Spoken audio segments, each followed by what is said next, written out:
Missed an episode of your favorite podcast? Choose from over a decade of content in our archives, not just the latest episode. All free at GCNlive.com. This is your call to action. Get prepared, America. Economy, survival, energy, disasters. This is USAPrepares.com.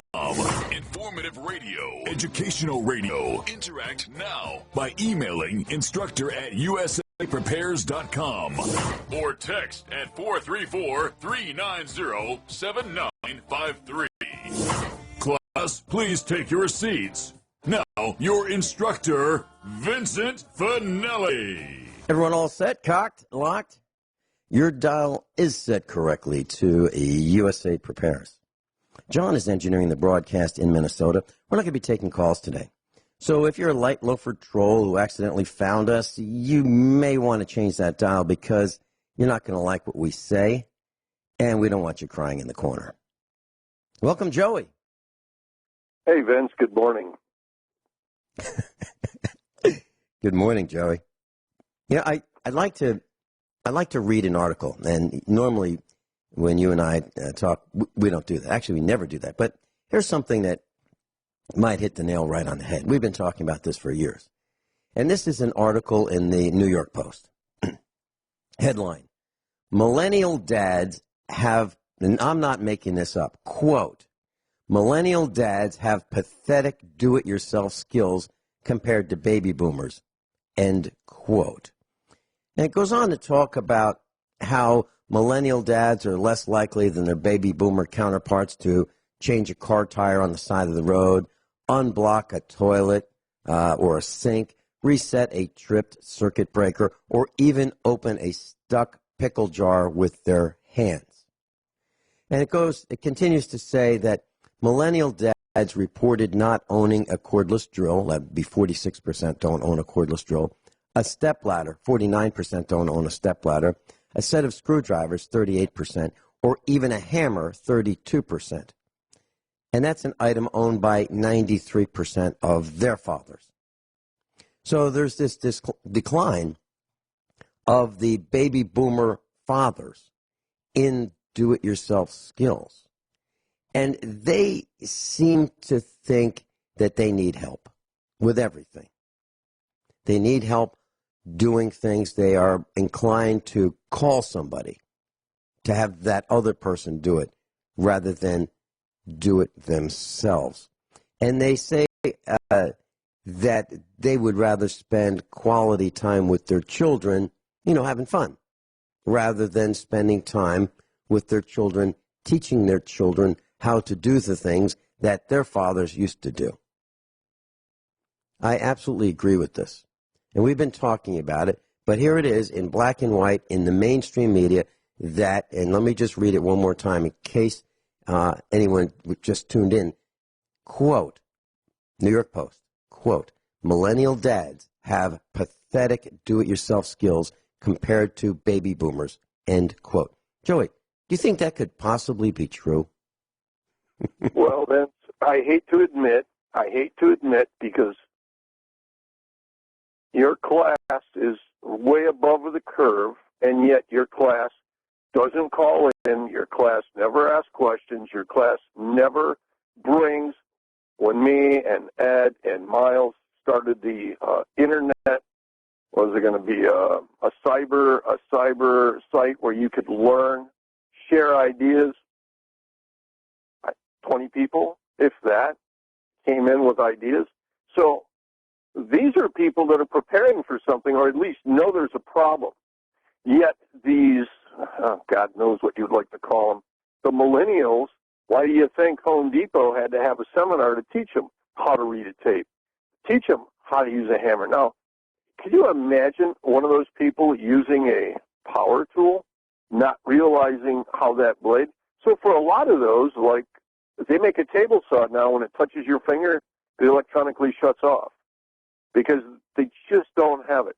So whatever and whoever is in charge of dumbing down our society, they've done an awesome job, right? I mean, because really, these people can't even survive a power outage for 3 days, let alone an EMP or a solar shutdown.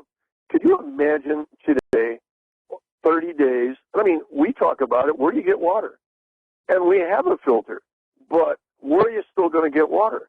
And would you consider taking water out of a ditch and running it through a Pure Pre or a Berkey to drink? Or would you boil it and then run it through? I mean, there's so many questions. Nobody will share. I mean, nobody calls in to share because they're either embarrassed or they're just simple. I mean, really, it's just, what a great idea. And then tomorrow there's another idea. I mean, at what point, and by the way, I want to thank you. This is over 3 years from the first time they called in. And just people like Norm and Rick and Ed and Miles and Mike Mom. And the show that I was first on, the second part was you and Aaron of the Truth Travelers. And I only wish you would resurface and, start producing again, because she had some great shows. But, everybody, they just leave. It's easier to go away. And I myself am getting that way. Why would I want to help somebody that doesn't even want to help themselves? But rest be assured, when troubled times come, what's going to happen? They're going to belly up to your door because you've got something. You didn't go on a vacation, and I say it every time. You didn't go on a week or a 2-week vacation, but these people have to go 3 times a year because they don't need to sacrifice. Only simple people like you and I need to sacrifice. Does that make sense to you? Yeah, and that broadcast that you were talking about with Aaron Dakins when you called in, it's very interesting. It's still on the internet, and it's available to re-listen to. And we talked about generators, and we talked about power outages, and what always happens. So the power goes out, people look around, they go, geez, the power went out. 5 minutes later, it's still out. Maybe we ought to go find the generator and see if we get it started. And then they go and they work on their generators because it may not work right the first time, and they get the extension cords. They find them wherever they left them the last time. They go looking for them, and then they get them, and then they start the generator, and then all these people have generators. So instead of planning a little bit better, and so they're all wasting fuel. So instead of having fewer generators run, consuming less fuel, they burn up the fuel. Me first. I deserve to be, enlightened with light bulbs and a refrigerator and things like that. So they're not thinking that, maybe, just maybe, the electricity is going to be out for quite a while because it was a storm, and we're not going to have gas for a month. So they frivolously waste their fuel, thinking that they're going to get some, as soon as that half a can runs out that they have. It's nuts, and we haven't learned. We have not learned still. Joe, I have a solar system, and whoever gets this farm after we're out of here, whoever gets it, they will probably enjoy it. But I wonder if they're going to be knowledgeable enough to realize that even though solar electricity is semi-free once you pay for all of the equipment, you still need to turn off unused devices. You don't waste it, even though when the sun's out, it produces essentially free electricity. I shut off the lights. I shut off power. I don't waste anything, even though we have a solar system for the moment until we build our next one, wherever that is. And I guess I'm not going to, at that point, I'm going to be off the air, and I'm just not going to talk about where we moved. That's the way it is. Joey, are you thinking about moving? I'm actually thinking about moving, and if I only knew where to go. And I'm thinking about moving because all my friends, we're coming by you. Well, I'm not going to be there. What do you mean you're not going to be there? I says, well, everybody's coming to my house. I says, yet nobody invites me to their house. So why do I want to make sacrifices for people? And have you noticed in the last 3 years how many friends you have? People you thought were your friends? Yeah, right away a friend. When you need help, you call them. I'd love to help you, but geez, we're going to Susie's graduation or Bobby's baseball game. So, those are your friends. Those are your family. And as I always said, you still have a place to sleep, a place to eat, you have a job, you have money, you can go buy stuff. What are you going to do when the money has no value, there's nowhere to go, and wherever you are, it's dark because there's no power, and you need water, and you haven't washed in a week or 3 weeks? Can you imagine that story you sent me about how many new cases of sexually transmitted diseases? I can't even believe the number. It was like 1 million cases per day. Is that correct from the World Health Organization? Actually, a little bit over 1 million new cases every day of sexually transmitted diseases. And then we talked about Tinder. And there are plenty of dating applications. I was talking to Marty Barrett last night. She called me and I returned her call. And I said, have you ever heard of Tinder? And she said, yeah, her students talk about that, and there's a whole bunch more. And they have all these dating applications. Now, these are students in a class. They can look to the left or they can look to the right. They can look in front of them. There's 70 students in this class. They can look all around and say, hey, would you like to go to the student union and grab a cup of coffee or a soda or an ice cream, right after class? They can do that. No.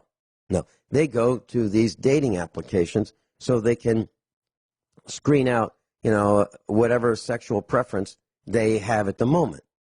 And I think that's a huge problem. I mean, if you want to get an STD, just look at,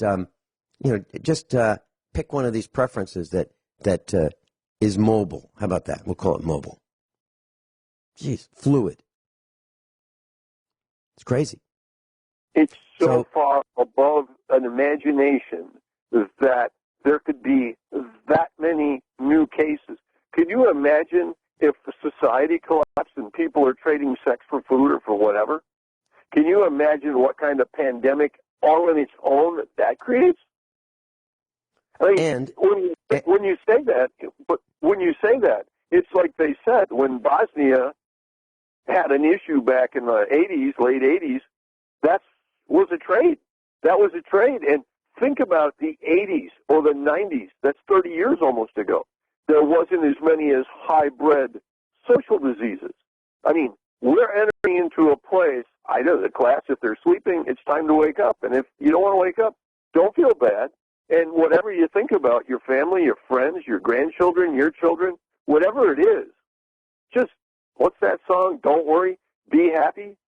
Look at me, I'm happy. Yeah, I walked into a wall and I knocked myself out. Because of the cell phone.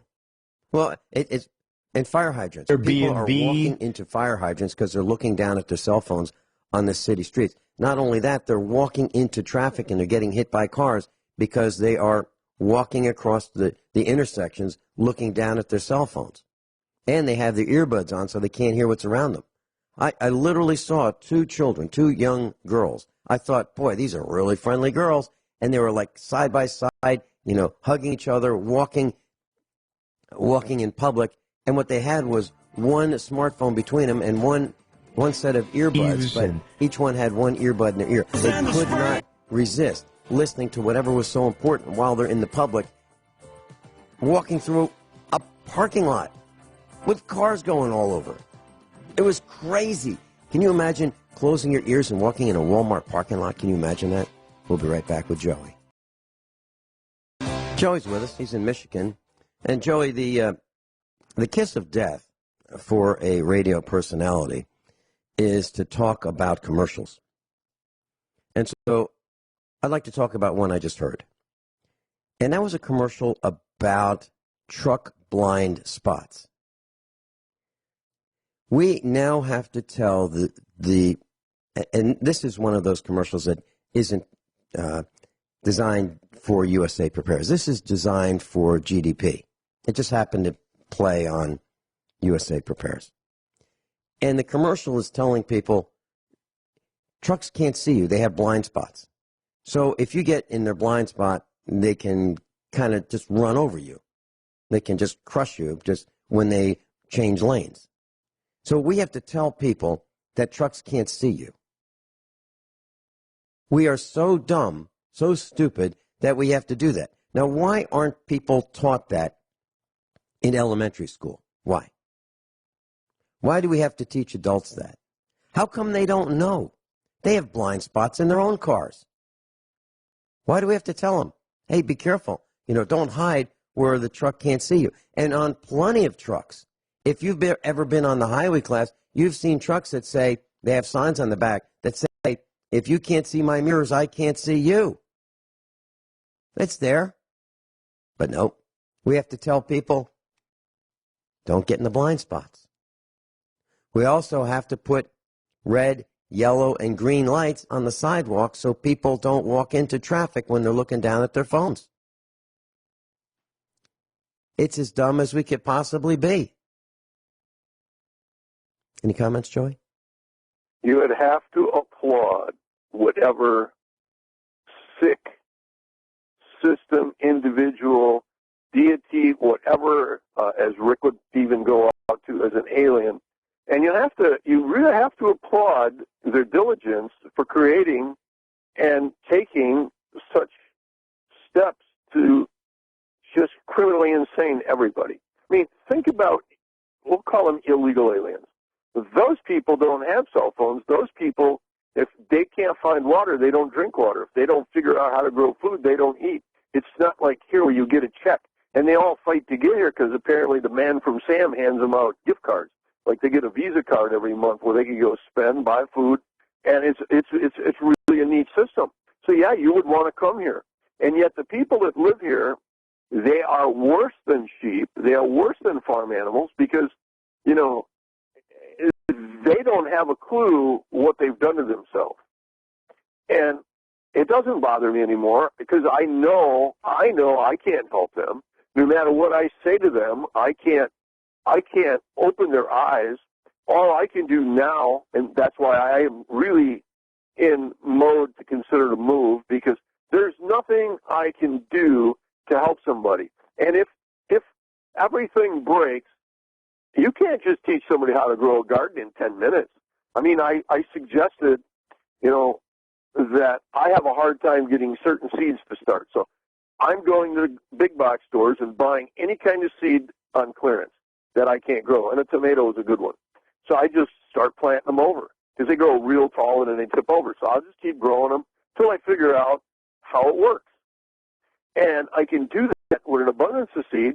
I mean, I guess nobody knows there's a flood going on in your neck of the woods in Kansas and Nebraska, and the whole Midwest is underwater, and that probably only 15 or 20% of the food, because when they're telling you 34% is planted, well, that has to be a lie, too, or 87, or, Richie from Boston had the best article the other day. He's in a truck stop.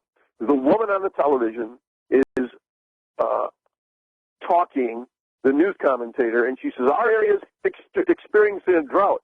And he says, are you kidding? And he's looking at the other people, and she's standing outside in an area, the town he's in, and when he looks out with his phone, it's all underwater. And she's telling you, because they have to break your brain pattern.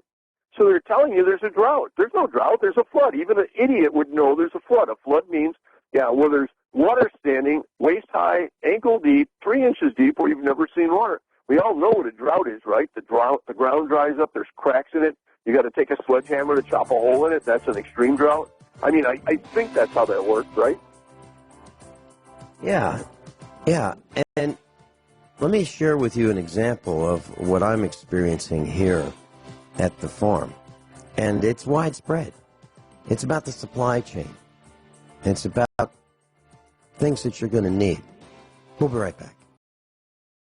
So, Joe, I'm going to drift a little bit into the supply chain, and I mentioned for years this is something to kind of pay attention to and make sure that you're not a victim of supply chain failures. Well, I usually don't rebuy one of anything. I'm talking about parts for the farm, supplies for the farm,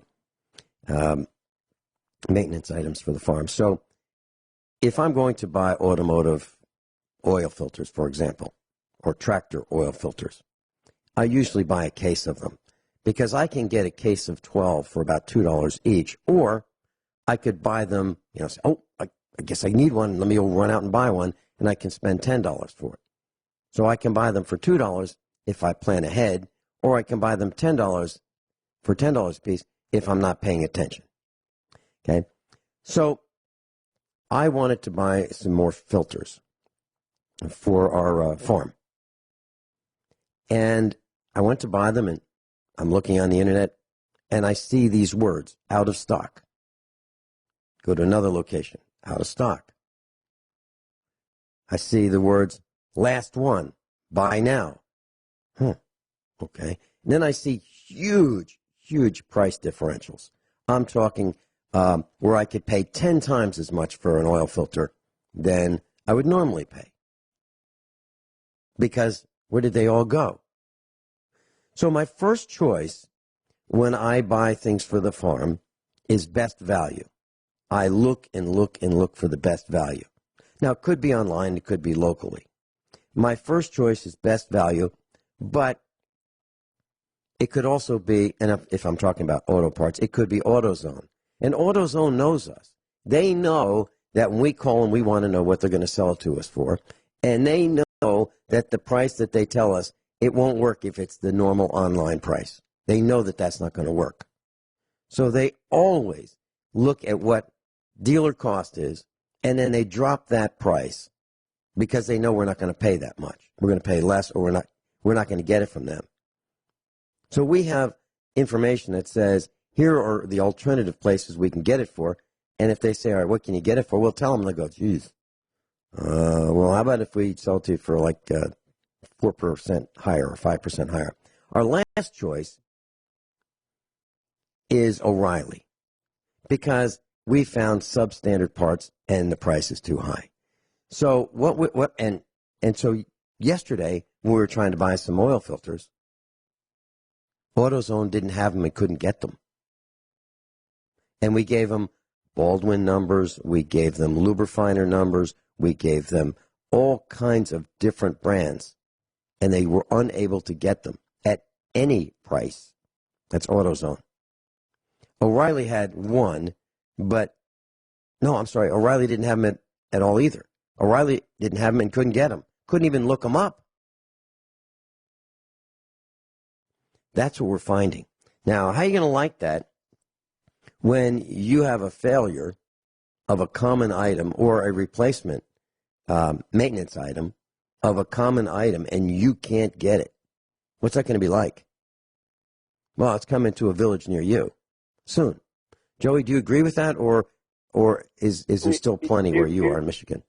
You mean like last night you and I talked briefly, and then I left. I had to go pick up. I bought a flatbed for a truck. So, instead of the guy telling me it was there loaded, so I call him. So I head out. So I've got a nice trailer. To me, it's nice. It's 5 years old. First thing I did when I bought it, I bought new tires for it, 14 ply. 14 ply, really heavy weight load, because I thought in case of a bad time, and I might have to put my world treasures on this trailer and venture off into the unknown for whatever reason. So I'm only 30 miles from home. I'm coming home last night. I took the longer way because I didn't want to go where there's more people. And all of a sudden, I hear, pow! And I'm like, you got to be kidding. And it's 10:30 at night. And I hit my brake light, and I could see just all the smoke. I'm like, wow. So now I want to make, what's that word, throw-ups? So I pull off. And I'm only now not going the long way, still being able to salvage. I could get home in a mile and a quarter. And I'm like, I have no choice. So I drive home. It's a two-axle trailer, so one of the sides of the one axle blew out. By the time I get home, I got two halves of a tire. Now it's 10:45. I get my lift. I lift it up. I take my battery impact. So I take the rim off still last night. So now it's about 11:05 when I come in the house last night. And I planned accordingly, right? And I like those tires so much, I bought two sets, one for the other axles on the other, because I figured now if I have two vehicles and two trailers, I could go with twice as much. And all of a sudden, I'm thinking just what you said. Have all you want. Have no tire, and what do you need a trailer for? Have three tires, and what do you need four rims for? You don't. So what happens when the tire isn't available? Because that tire comes from China. China builds that tire with garbage. They use recycled garbage rubber. Like we talked about on that show 3 and some years ago, tractor you bought 30 years old, if the tire still held air, it was like brand new condition. You buy a 4 or 5 year old tire, or a brand new tire, and in 4 or 5 years it's all checked and alligator because the sun broke the tire down. Yet that old tire with real rubber, it didn't break down. And why are the human garbage, the garbage running this country, why are they allowing this unless they're planning on building us into an obsolescent society because they've dumbed the people down? The people don't even know how to take care of themselves. Pretty soon they're going to have to wear a pad in their pants that has a moisture sensor, so if they tinkle, they'll be able to, I tinkled, I got to do something, and then they'll have to get a manual out and figure out how to do that. I mean, what is wrong with everybody when they go into this place of stupidity? It just cannot be possible. It can't be that you and I, and I'll say a few of the class, because I don't know the class, because the class, the people that I know that called in I've developed really good friendships with over the last 3 years. But most people, they're embarrassed. They don't want to hear themselves talk. How do you know you're doing something wrong if you don't question what you're doing and you don't ask other people, because somebody else could even be your neighbor. You don't even know. Could be the guy that has a shortcut. It's just ridiculous that people can't function anymore. And a lot of this I will blame on the deception of the television. Go ahead, Ben. Mm-hmm. Well, I've got a comment. So I got this email from this guy, Hubert 2000. Hubert sends me an email, and he says, quote, I was listening when you started on the mower story and pushed the delete immediately. That's how bad your stories are. That's the whole email. And what he's talking about is I was explaining what is wrong with the mowers, these riding mowers, and avoid buying these cheap, chintzy, designed to fail, poorly constructed, thin mowers where the mower decks crack, where the mower spindles fail, where it's common to have to replace parts that we never had to replace before, where the blades bend when you hit a little bit of dirt. Never did that happen when I was growing up. Never. And now it's common. And we see it firsthand here at the farm because our neighbors are scratching their heads thinking, why did I spend $2,000 for this mower where the blades bend? Why do I have to keep replacing the belts because the spindle bearings lock up? Why do I have to keep replacing spindles that we never used to have to replace? So this guy, I guess, I don't know what you'd call him. He certainly isn't a class member. I guess he's a troll. And he says, quote, I was listening when you started on the mower story and pushed the delete immediately. That's how bad your stories are. Well, I beg to differ. I think he just doesn't have the intelligence to understand what the problem is. He's challenged. He's challenged like these, we call them millennials, that don't have a measuring tape, a screwdriver, a hammer. I mean, can you imagine being a grown adult child of male gender by genitalia, self-governing, very easy to figure out? Because, I mean, I know there are women that can outwork most men that really have a passion to do any kind of work, whether it's fixing a car, running a farm tractor, building a house. I mean, because it's not about, it's about what you choose to do, not what somebody chooses for you. And you're right. So a guy like that, he should have never even been listening. He should go to a Transgenders Are Us. And what's that site for hooking up you were talking about? Kindle or Kinder, whatever the heck. Tinder. Yeah, he should go there and he should expand his horizons and add to. He could be that next statistic for the next day for the 1+ million with a new STT, and maybe he can get that hybrid because apparently he doesn't read. There's a hybrid gonorrhea or syphilis and all that vomit that's out there, and he can help. He can help create a new society that's full of bacterial fungus. It'll be a good thing for him. He can walk around and have like a fruit salad, downing his family jewels, and he won't know no different because he'll think, oh, I didn't read. I didn't know how to. Oh, I didn't know how to read. I mean, this is so silly. This has gotten to be so silly and so ridiculous. There They're trying to pass a new law here in the state of Michigan. You can't discriminate against somebody if they're gay or transgender. I don't really know. And I don't really care. I mean, if you want to be gay, I don't care. Be gay. If you don't want to be, great. But I don't need to see a rainbow flag every day when I drive by.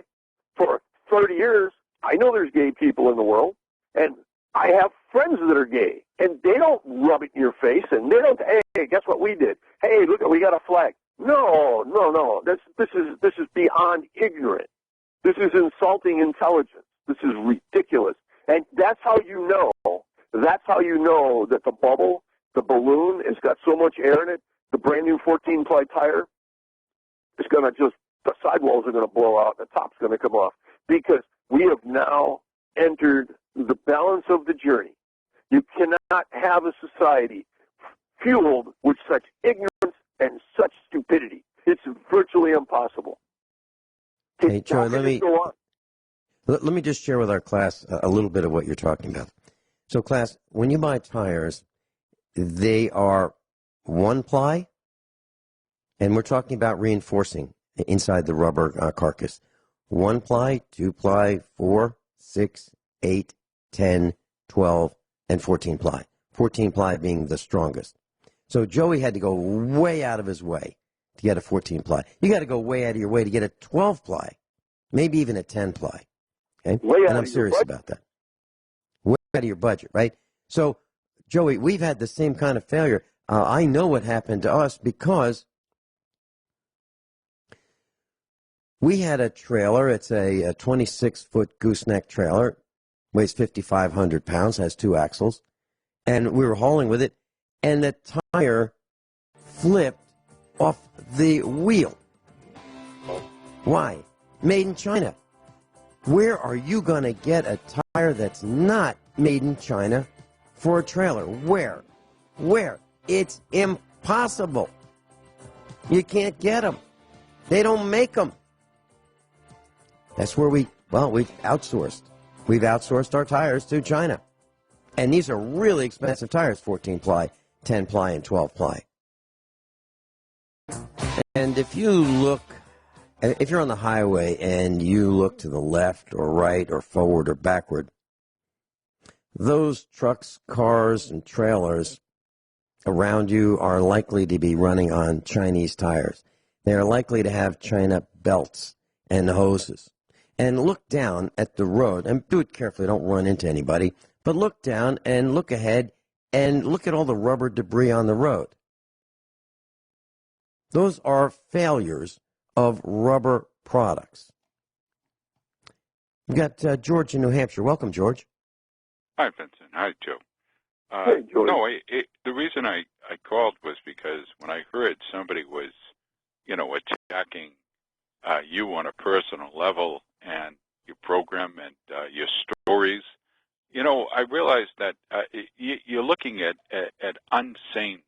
In other words, it's not even insane in the classic sense. It's unsaneness, where, in other words, they have no toleration for any sound, reasonable conversation or ideas. They have none. And by the same token, there are certain radio programs where I'm up in the mountains, so in other words, I don't have a lot of radio stations to choose from, but there's one that when I turn it on, for the most part, it's always the same drum that's beating. And it's almost like if I listen to it even for 30 seconds, I can't tolerate it because it's programming. It's pushing either the homosexual agenda or it's pushing basically hate anyone who's not a Democrat and not for perversity and so on and so forth. And I agree with you. It's only in the last decade or so that you start to look out, or the last 15 years or so, you start to look out on the roadways, and I can't help it, but I just feel that Ho Chi Minh would be ecstatic with all the Ho Chi Minh sandals he could make with all this Chinese rubber on the side of the road. I'm sorry, that's the way I look at it. Well, it's terrible because when these tires blow out, they flip up, they can go through the windshield, they can cause the people behind to crash, and then we've got these cheese graters, and there's no place to go. You can't get out of the way. There's cars bumper to bumper, side to side, because everybody's me first, and they don't care about anybody around them. It's really dangerous. And so we add the the complexity and the additional dangers of these cheap, crappy, sealed-for-life Chinese bearings on the front and rears of cars, okay, that fail. We've gone through 9 sets of replacement front wheel bearings for our Dodge truck. I know Joey's gone through.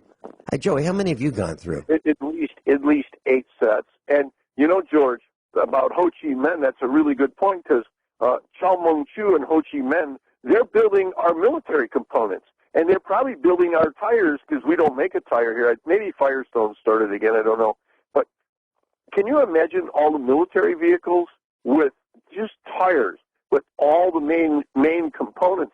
You know, it's like you've taken, what do they call it, the nuts in the asylum running the nut house, and they are now, I mean, who would order their military specs from China? And why would you do that unless we're ready? We're ready to surrender a country to China or to someone, the UN probably, but there's no way on this earth, you're going to be able to fight with defective parts. You can't even drive to the grocery store with defective parts. So how are you going to fight a battle with defective parts?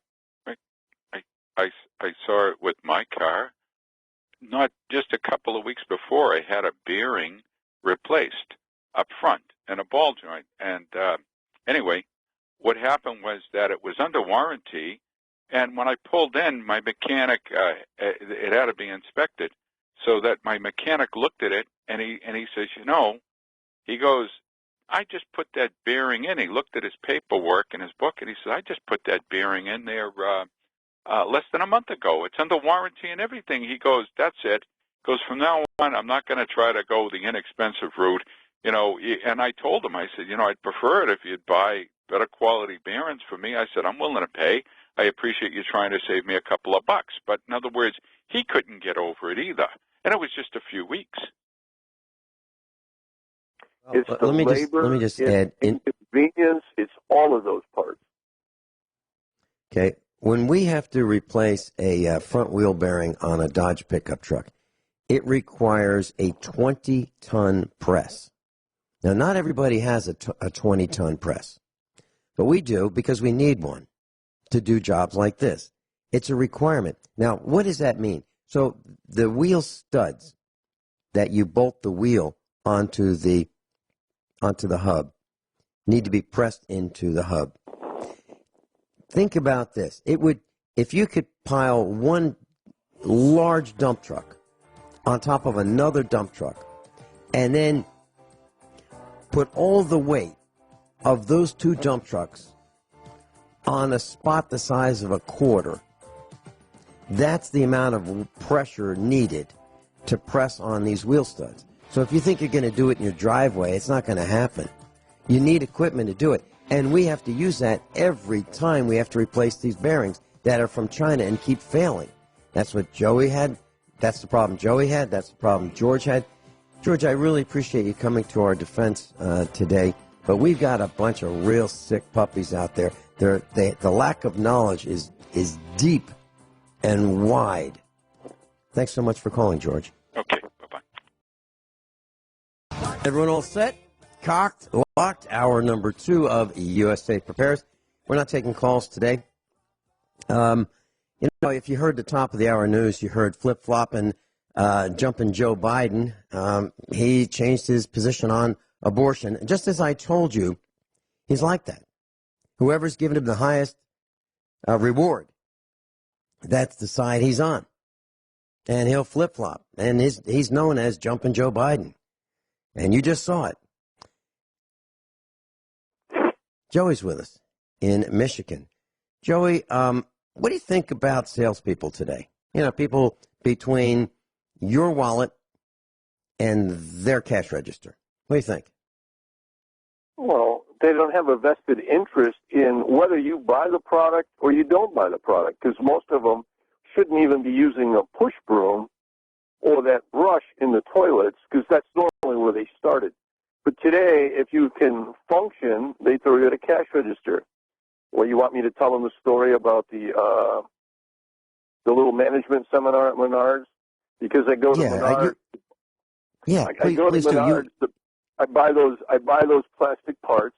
I find the best guy in the plumbing department. What a great guy. He helps me figure out what I need. I get to the checkout, and we have an intellectual, nice young girl. I had 22 years old, and she became baffled when one of the parts didn't have a scan bar on it. And I knew there was going to be trouble. I just didn't know, after waiting 8 minutes in line to get to her, that it would be an additional 10 minutes to try to solve the mystery of the confused cashier and the unpriced item. So finally, after they go to two girls, the second one makes the price up. So then I still want to talk to the manager, because one thing I'm learning is that my time, I'm not a professional like an employee at a big box store or anything. I'm just a simple do-do-do-do-do kind of guy, and my time has some value. Maybe not as much as McDonald's or whatever, but so I want the store manager because I want him to enjoy some of the pleasures I've enjoyed. So I asked the woman behind the desk, and she tells me I have to wait my turn. I said, well, who else is here but me? Well, I'm still doing something. So after the third time, her name is Melissa, by the way, or Melanie. I said, Melanie, thank you. Thank you. You've given me a brilliant idea. So I walk out the store. I go back to the return line, and I just returned everything I bought. And I still want the store manager. So I tell that girl to get the store manager. So I return everything. He says, I said, no, that's okay. This is the least I can do for you. So I said, and then once I return this, I have to go back and buy it again. So they brought the girl that was bringing the return stuff. She thought I would just take it. I said, no, it's easier for you to put it back. But my other plan, and I encourage everyone to do this, if you feel you've been misguided, screwed around, played with, toyed with, like your time has no value, especially at these big box stores, fill a cart. I call it filling a cart. So you get a cart, and you go into electrical, you get some items, you go to plumbing, and you go through the whole store. And for me, it's a little older because I've gotten gray hair now. I'm a little older, and darn, I forgot my wallet. So I leave the cart on the side, and I go home to get the wallet, and I have a cup of coffee, and then, I needed a nap. So on the way, it's too late to go back. So I'll go the next day. Well, you know what? They put the cart away. What a shame. So, and I don't fill a cart every time I go there. Just, if it's raining out, because I like to reciprocate. And it all started today. If you're not familiar with those stores, you walk into a store and you might walk 300 feet to the other corner, and that's where they sent me. Only when no, it's in the other corner. You mean right where I came in? Yeah, and a little bit to the side. So it's 350 feet back. That's after you walk 100 feet from the parking lot into the store. So I said, here's what I want to help you people with. And I pride myself on that because you know what? I don't care if it takes 7 people because they didn't care how they wasted my time. And I share that story because if more and more people would do that, and then you mean like the driver's license or the driver license plate renewal that took only an hour and a half the other day, and there was only 30 people, and there were 5 people behind the counter? That's another one of my favorite stories. And then the girl comes with the clipboard, and she's asking people, how can I help you? What are you here for? When she came to me, I started to laugh. I said, what did you think I came here for? Because I wanted to sit in an air-conditioned room that's hot, or I wanted to talk to you? I said, you see what I have here? I have a proof of insurance. I have some registration tags, and I have a checkbook. I said, what did you think I come here for? I said, please, don't insult my intelligence anymore or your own, and go talk to somebody else. Leave me alone. You mean one of those stories? Because I've had it. There's no more. And all these people, and I said, the rest of these people are all pacifying you. I don't know if they think if they answer your question and they're nice, they're going to get in front of the line. You've already taken a number. You're waiting here. And that's the problem. Everybody's become simple. They just don't speak up. You have a problem with what I said? Years and years ago, before I knew better, I'm talking like 20 years ago, maybe even more than that. I was with the family, and everybody was thirsty, and we were on a long trip. So we pulled into one of those fast food joints, and I was at the counter, and this young gal was there, and she was having trouble. Something was stuck in her mouth, and she was having trouble with this thing. And then she opened her mouth, and I saw what it was. It was an antenna.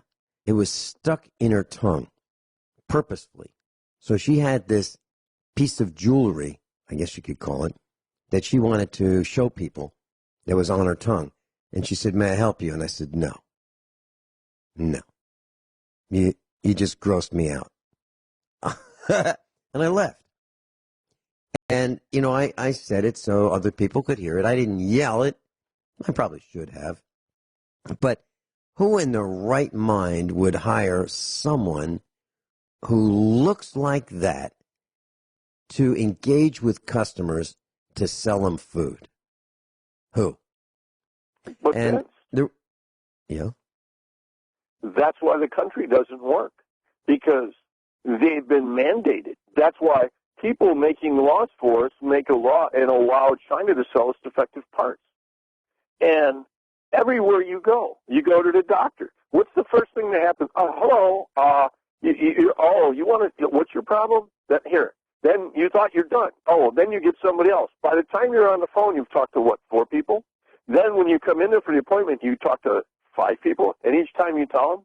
So I tell them, I'm come here to get my toaster oven fixed. No, I've come here to take a look at my microwave, which I don't use a microwave. And I just make stupid stuff, and they don't care. They just write that down because that's their programming.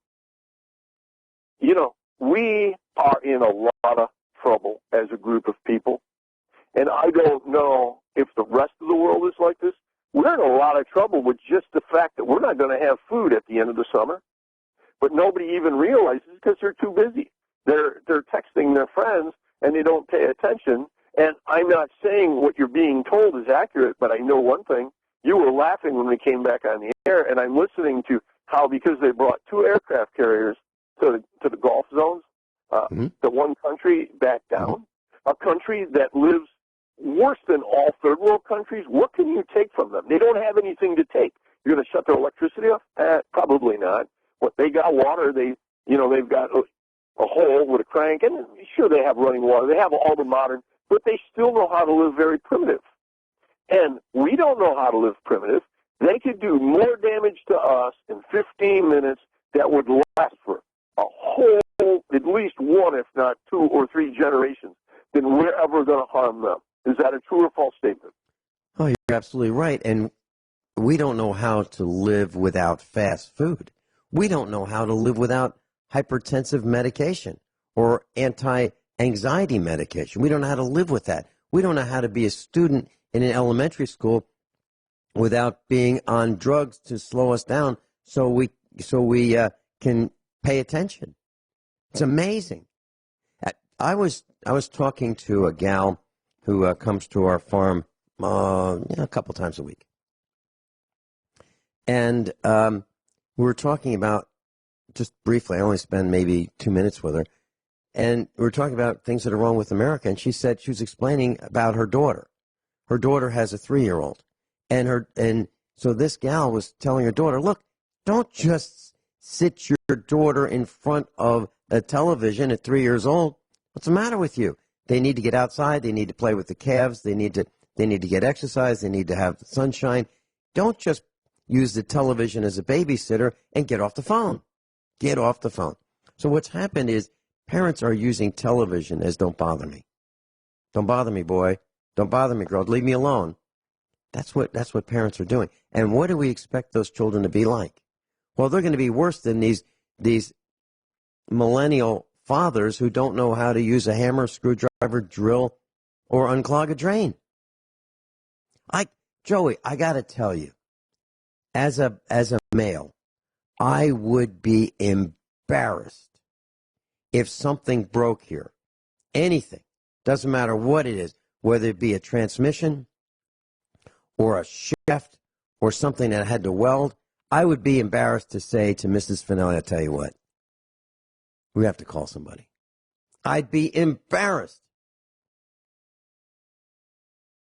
I wouldn't be embarrassed, but I would also have the ability to be able to research the best person to make that fix, because in my world, I might not be as efficient as doing it, but I understand your whole point. That would be like every time you drink too much coffee and you go to relieve yourself, you drop your drawers and sit down instead of stand there. I mean, isn't that as simple as a visual as one would need? I mean, because there's people that would probably do that, and at the end of the journey, all these new children learning to be a transgender. Yeah, I'll tell you the other story about the transgender. Grocery store we have has I'm assuming it's a transgender because I'm not quite familiar yet. It looks like a boy, has a little beard, acts like a girl, has long hair, very soft-spoken, very quiet. I don't think he's gay. I don't think he knows what he is. And I wanted to being me, I'm kind of unique, and sometimes I'm extremely spontaneous, but I don't have a smartphone because I'm not smart enough to use it. But if I had somebody with a smartphone, I would go up to this kid and I say, hey, are you a transgender? I says, because my friends and I, because we're older people, we're not sure what a transgender, and if we are, I'd like to get a picture with you. I'd like to be, so my friends would know, and I would make this up like when you went as a kid to Walt Disney and you see Mickey Mouse or Donald Duck, you wanted to get a picture. Well, it'd be like getting a picture with a transgender. And I would only do that to be rude, ignorant, and insulting, but he wouldn't comprehend that. He would actually probably think that was a great accomplishment that he achieved. I mean, because the people, you can insult them and they don't know they're being insulted. I mean, you could be in a grocery store and the sea mammal, the inland-bearing sea mammal with feet, drops the cart and wanders back and forth. And you go to the left, you go to the right. Finally, you got to get your shoulder into it and say, excuse me, boom, and go around them because that might go on for 5 minutes. Mm-hmm. Yeah, people want it. They want it right now, but they actually don't know what it is they want, which is a huge problem. It's never really occurred to me to want something and not know what it is, but want it right now. Joey and I will be right back. So I was talking with a millennial, a guy, and he thought he needed to buy a new car. He drives one of those Asian cars, specifically a Honda, and somehow he had it tested, and they put in the scan tool, and they said, well, you have low oil pressure. Okay, so then he went to have it evaluated at a repair shop, and they said, yeah, you need, the problem is your piston rings are worn, and that's why you have low oil pressure. Class, worn piston rings is something you hardly ever hear of, and two, it is totally unrelated to oil pressure. Okay, so this guy was thinking, oh no, I got to buy a new car, and I talked to him and I said, look, here's what you do. This is my opinion, and before I did anything else, I would change the oil, and I would put in diesel engine oil, 15W40, instead of the engine oil that your car calls for, which is 5W20 or 0W20. That's a real thin oil that it calls for. But if you increase the viscosity, you can increase your oil pressure. And I said, you'll probably get several more years out of it, and you'll be fine. But what's happening is car dealerships are having trouble finding used cars to sell because people don't want to deal with dealerships, and they don't want to spend the amount of money that it costs to buy a new vehicle. I was watching a video on YouTube, and this was a new car salesman, actually a new truck salesman, for one of the big 3 truck companies, U.S. manufacturers. And he's talking about how to avoid being trapped and being taken advantage of by car salespeople and truck salespeople. And so he's going through this, and at the end he says, now, here's how this works. We're going to give you, here's what the car costs, here's the discount, here's the taxes and the fees and all that, and then we're going to give you $2,000 for your 2010 or newer truck, because we want to buy your truck from you. We want to give you $2,000 for it, because we don't want you to sell it on Craigslist, because we need your truck, which is absolutely crazy. $2,000 for a 2010 or newer truck? Joe, have you ever thought that you could buy a truck 2010 or newer for $2,000? I'd buy one. I would buy 2 because I would buy them for future use. You know, you can't buy any older, good-running vehicle that isn't rotted out. You can't buy because anybody that thinks like us, and I have to believe, I know this is really outstepping my bounds, but I have to believe there's a lot more smarter people out there, and they don't call in, they don't answer. I never fill out flyers. I never fill out questionnaires because I don't want to be part of that system. But there has to be, because there's no way that we could be running as a society this long if there's this many stupid people. But this question's for George. George, you talked about a book, if you're out there, when Rick Miller was on, about a book about the teachings from World War II. It was two-dimensional thinking, and now it's 3D using the computer. If you could email Vince with the name of that book, I'd like to buy that book, because that makes a lot of sense, that people after World War II to school, you were being educated to come to school at 8 o'clock or 8:30 to 3:30 or 4 o'clock, 10 o'clock, break, 2 o'clock, break, 12 o'clock, lunch, being geared for 7 or 8 years so that you can go to a factory and run a punch press monotonously, because that's how school is in my mind, because I'm a little dyslexic. So for me, school is a little more difficult. And now it makes sense that these people that can't do anything do it off the computer because it's a 3D. So if you can find the name of that book, I would like to find that so I could read that. Thank you, George. Yeah, I'm pretty darn sure George is listening. You know, George is a wonderful man, and he and I talk off the air. He'll call me, I'll call him, and we'll share information. We don't idly chat, but there's usually a reason why we chat. It ends up being a pretty long conversation.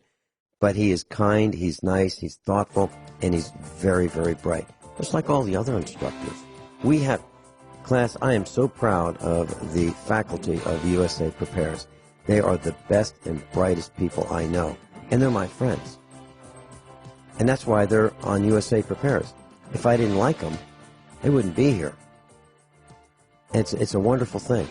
And then I get a kick out of our detractors. They're so dumb. Joey's with us.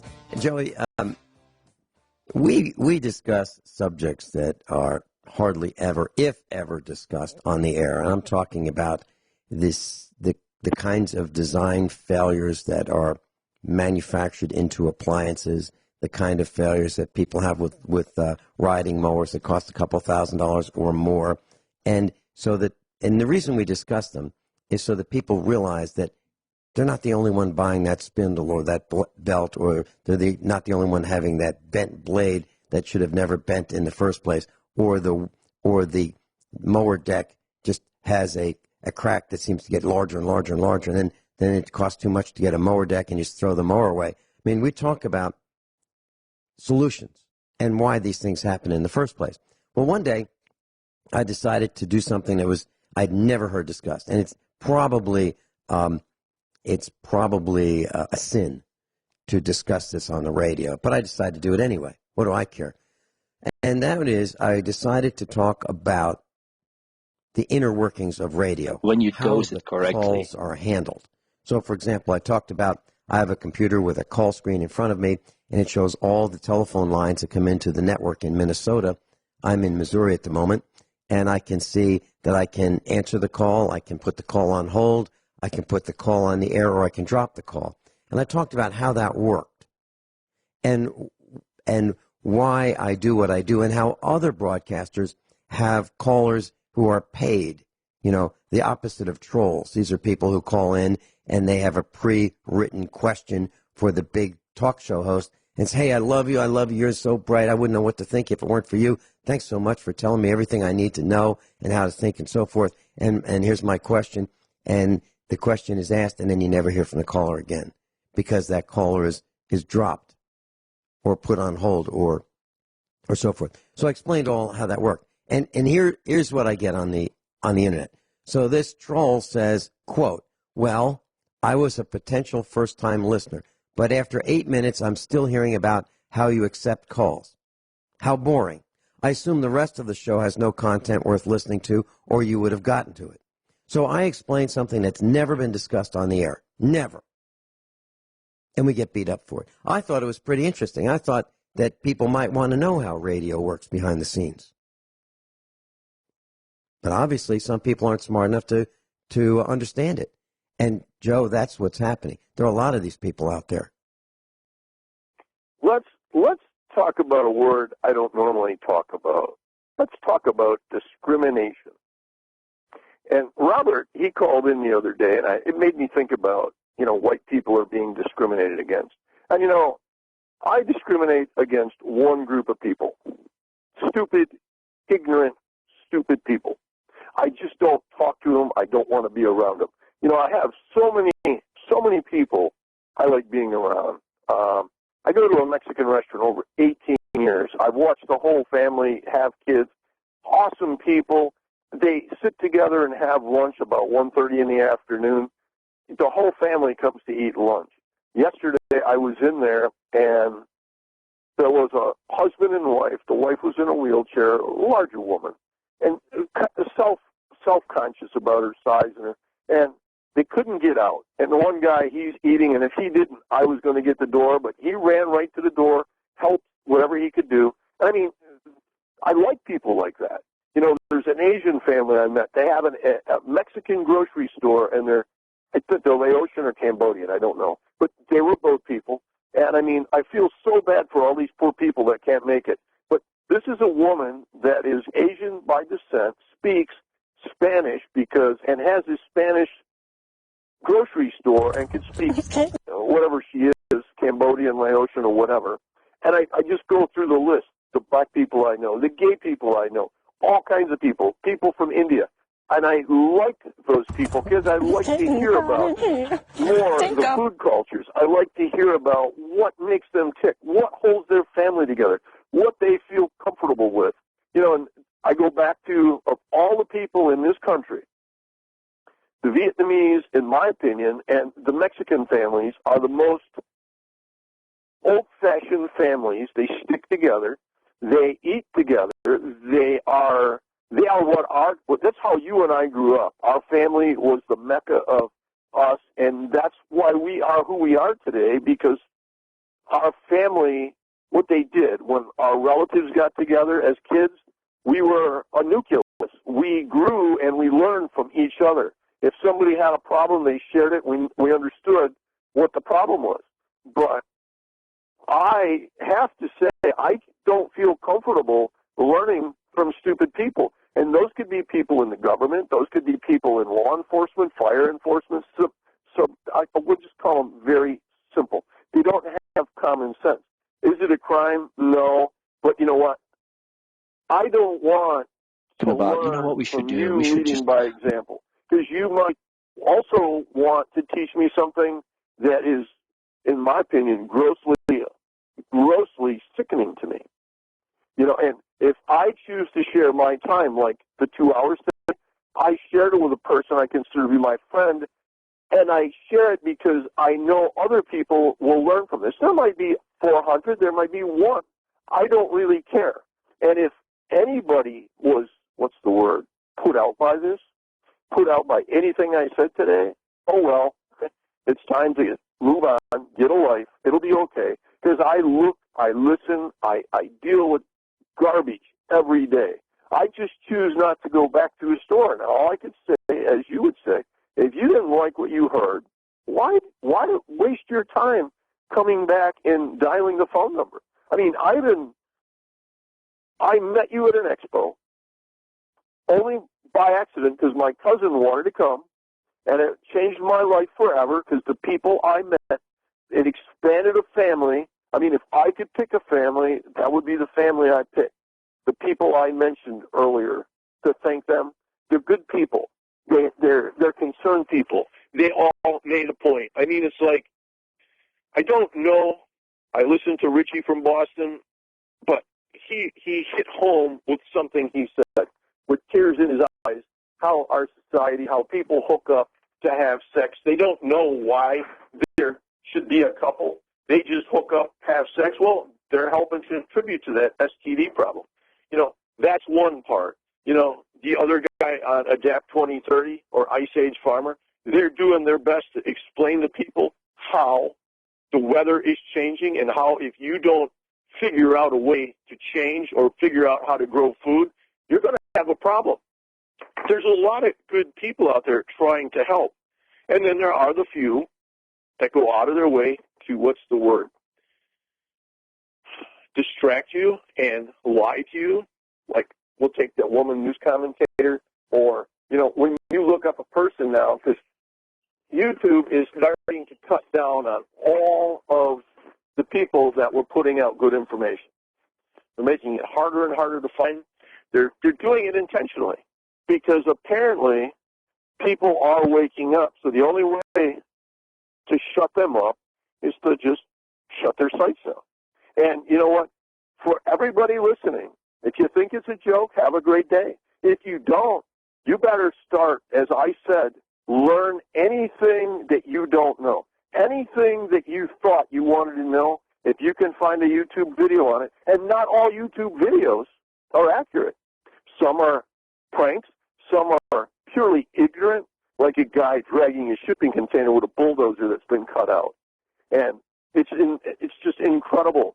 But there are a lot of good people. And that's how we got to be a country that was so special and so unique, and a utopia of the universe was here. But apparently other people have a better idea. They want to destroy what's here. Do you realize, Vince, that in 1919 there were some American troops sent to fight a war in Russia, a small battle, but really they brought ships of supplies, and our government, it's on YouTube, and our government was sending the food and the supplies, and when the soldiers would go for their food, it wasn't there. My goodness, the food went to fund the Red Army, the Bolsheviks. Can you imagine that as society? And if you read about the Rockefellers, how they funded a lot of that, because you can have a capitalist society in three major places, China, Russia, and the United States. There's only room for one big dog at the table, and it seems like we're losing our place at the table. And the new table is going to be either in Asia or in Russia, and it never is as it appears to be, just as the deception that the television has brought to us. All our favorite actors growing up, you find out how distorted they were, how the Brady Bunch father was a flaming gay. Well, okay, that was his choice. Nobody knew that until he got sick. Rock Hudson, every kid, Army, he watched him play all the best roles. Oh, my, he's got AIDS. And all the top stars of Hollywood, all the top stars, whether today they'd all be transgenders, but they just didn't get that ballsy to use a word like that then. But it's okay. But when you realize we're being deceived by, what does Ricky call it, the black mirror? The television, especially the flat screen, is called a black mirror. So whatever you want to interpret, and I don't tell anybody, I don't care if tomorrow you wake up and you don't have food and water. I don't care. You had all the time in the world to at least figure out what food and water is, other than fast food and bottled water. And even when you know, it's still going to be the greatest challenge you and or a society, in my opinion, will ever experience. And that's assuming there's still food. These floods, now they're talking about pandemics and sickness from the dead animals in the rivers, the pesticides that went through the buildings that are flooding the rivers. And, you know, we don't even know what repercussions are coming out. The dams that are letting go in Arkansas, in Oklahoma, Missouri, it's just too much. Did I miss anything, Vince? Well, I was going to ask you, or I've got a question to ask you, but before I ask that question, it's about something you just said. By the way, class, when Joey and I talk on the phone, this is exactly what it's like. Exactly what it's like. No difference. Well, you called me, you mentioned that shipping container. I just want to explain to the class. You gave me a homework assignment. Normally, I give the class a homework assignment. You gave me one. You said, watch this video and tell me what you think. That was my homework assignment. So this guy buys a shipping container, and he's on level ground. He's got heavy moving equipment, and he cuts out the sides. He cuts out huge windows. He makes this thing from what was really rock solid stable to unstable because he cuts so much of the sides out of it. And then he pulls it with a bulldozer, and this thing twists and bends, and he ruins the structural integrity of the whole thing. And he's so proud of it. And then he gets comments like, wow, that's awesome. What a great job. The guy was a moron. And yet, cheering audience, GDP, thinks he did such a great job. And my response to Joey was, I came up with the same faults that Joey came up with. So here's my question, Joe, when we come back. What do you think the probability of food prices increasing by the end of the year are? Let us know what you think when we come back. Joey's with us. Joey, so we've been talking about floods. We've been talking about devastation. We've been talking about how the farmers have not been able to plant their crops. I've been talking about how I have not been able to cut hay because the ground is so soggy and wet. What is your thought of what's the possibility of food prices increasing by the end of the year? Well, according to David Dubine, Adapt 2030, and he's put a lot of research in. Like he says, you think I do this for fun? I'm doing this to try to help people. But he's claiming the future's already for corn at $7.50 a bushel and rising. Every place I've been, I've seen a little bit of corn planting yesterday, but I would say if there's 15% of the fields planted in my area, normally there's corn planted as early as the last week of April, but always by the middle of May, and now we're the first week in June, and you only have till the second week of June for a shorter corn, and that's assuming you don't have an early freeze. And they showed, whether it was Adapt 2030 or a Christian and Ice Age farmer, Brazil got hit with an ice storm. Their corn stalks were all nice and green, and they had ice on it.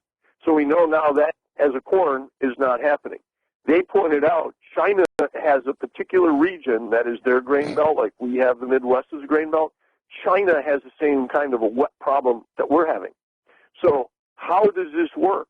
And if you have $8 a bushel corn, and we'll just say it rounds off to $8, and you feed that to a pig, and if a pig was selling, if your pork is $2 a pound when it's $3.50 a bushel for corn, what's the pig going to cost when it's $8 a bushel?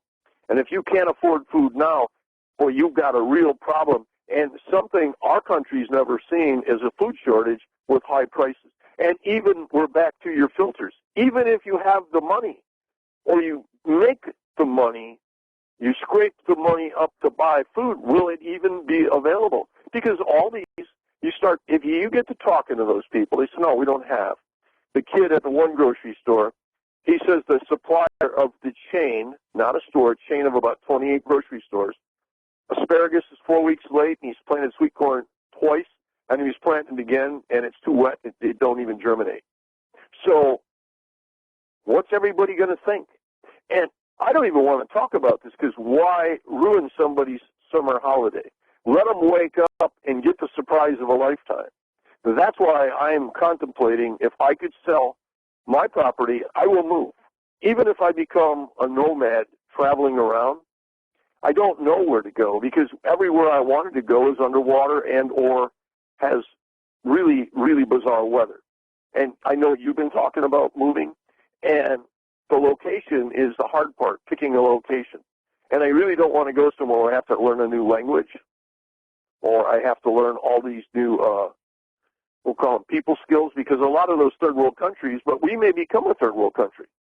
What was that? HR 838? HR 838. People should find out what that 23 or 25-page bill is about, and they should read that, and they should find out if they fit into that motif, if they would believe some sick scumbag human garbage would create a bill like that for the people in this country, a so-called free country. That tells you how free you are if there's some kind of a maggot creating a bill like that. You're talking about the Roundup, not the chemical, the Roundup of humans, because you may be capable of doing something that other people may not like. Oh, you finally made a good beer. Get ready for the Roundup, HR 838. Joe, you mentioned corn. Okay, so that's just corn. Well, we don't eat corn. Well, chickens do. It's in cereals. Cows eat it. It's in the dairy industry. It's in dog food. You don't Ham. get milk without corn. You don't get That's anything right. without corn. That's what I meant by dairy. And pork and bacon. I mean, that's just the tip of the iceberg. And that's corn. That's just one thing. So I was talking with Bruce Kay. He's a farmer in Ohio. His greenhouse blew down 3 times this year. He's sick of it. He is sick of it. No sense in putting it up anymore because it's too late. It's 71 feet long. And it blew down 3 times. Then let's talk about compost briefly, because all the compost that they're selling organic, it's made from dairy manure and chicken droppings. Well, which dairy manure is organic and which chicken? I mean, they're coming from these factory chicken farms where there's 2,000 feet of buildings and they're 500 feet long. So these big chicken farmers can't dispose of their chicken manure, so they're recycling the manure and the cow manure from the large dairy farms into compost. So you now think you're going to grow good, wholesome food, and you're putting all the poison and chemicals into the root of your food, and you're still going to be poisoned. Worse than even that, Joey, because what they're doing is there's still a little bit of protein left in chicken manure, and they're grinding up newspaper, what's left of the newspaper industry. They're grinding up used newspaper, mixing it with chicken manure, and feeding it to cows. How about that? Thanks, Vince. Have a great day. Joey, thank you so much. I really appreciate your friendship, your kindness, and your teachings.